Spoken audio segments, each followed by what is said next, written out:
আসসালামু আলাইকুম everyone, welcome back to my brand new video. So guys, আজকে ভিডিওটা হচ্ছে যে আমার সাইকেলের এই পুরোনো ফর্কটাকে আমি রিপ্লেস করে নতুন একটা ফর্ক লাগবো। মানে নতুন ফর্ক বলতে ওইটা হচ্ছে সেকেন্ড হ্যান্ড ফর্ক, বাট ওইটা হচ্ছে এর থেকে বেটার। এটা হচ্ছে কয়েল ফর্ক আর ওইটা হচ্ছে যে এয়ার ফর্ক। এখন আমি আমার সাইকেলে ইনস্টল করবো। সো সাইকেলে ফর্ক সেট আপ করতে করতে যা যা রেঞ্জ লাগবে সব রেঞ্জগুলো আমি নিয়ে আসছি। চাকা খোলার রেঞ্জ, এলএন কি দিয়ে ব্রেক খুলতে হবে, স্টিম খুলতে হবে, তারপরে ফর্কটা খুলতে হবে, এইগুলো সব রেঞ্জ আমি নিয়ে আসছি। অ্যান্ড এখন রেঞ্জ দিয়ে এক এক করে সাইকেলে এক একটা পার্টস খুলবো। পার্টস খোলা শেষে নিউ ফর্কটা ইনস্টল করে দেবো আমার সাইকেলটাতে। আর ফর্কটা রিভিউ দিব যে ফর্কটা কেমন বা কেমন পারফরমেন্স, এটা তো স্ট্যান্ড করা ছাড়া বলতেই পারবো না। ফার্স্ট টাইম আমার সাইকেলের ব্রেকটা খুলে দিচ্ছি। অ্যান্ড ব্রেকটা খোলার পর সাইকেলের অ্যাডাপ্টারটা খুলবো, যেটা সামনের অ্যাডাপ্টার 180 mm এর, ওইটা খুলে দিব।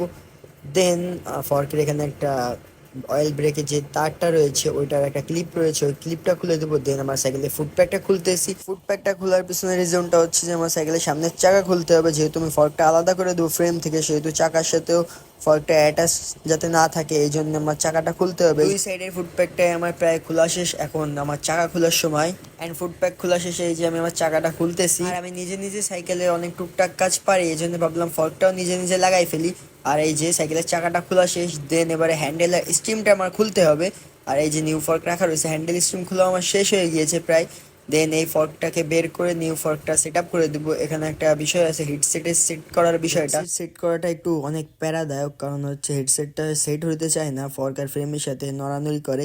এই জন্য এই জিনিসটা একটু সাবধানের সাথে আমার করতে হবে। দেন এই যে নিউ ফর্কটা আমি লাগাই ফেলছি, আর এই যে আমার পুরোনো এক্সিএমটা রকশক্সের সাথে সাইকেলটাকে অন্যরকম জোস লাগতেছে। আর এই যে এখন এই গলাটা হচ্ছে অনেক বড় হয়ে গিয়েছে, এখন এখানে চুড়ি লাগবে পূরণ করার জন্য। আর চুড়ি দিব একটা, তাতেও হয়তো কাজ হবে না, গলাটা কাটতে হবে। এই জন্য আমার মেকানিকের কাছে অবশ্যই যাইতেই হবে কালকে। ভাবছিলাম যে আমি ফর্কটা নিজে নিজে সেট করতে পারবো, বাট জানতাম না যে এই জিনিসটা কাটতে হবে। আমি যদি আগে জানতাম তাহলে আমি একবারে মেকানিক থেকেই সেট করতাম, ফাও নিজে রোজা রেখে এত কষ্ট করতে হলো। দেন একটা চুড়ি ম্যানেজ করতে হবে আমার এখন। আপাতত একটা চুড়ি ম্যানেজ করে ফর্কটা আমি সেট করে দেবো। দেন কালকে মেকানিকের কাছে যে সম্পূর্ণ ফর্কটা কেটে সুন্দরভাবে লাগাই নিয়ে আসবো। সো গাইজ, আজকের ভিডিওটা ছিল এই পর্যন্ত। ইনশাল্লাহ দেখাবে কোনো নেক্সট ভিডিওতে। ততদিন পর্যন্ত ভালো থাকবেন। আল্লাহ হাফিজ।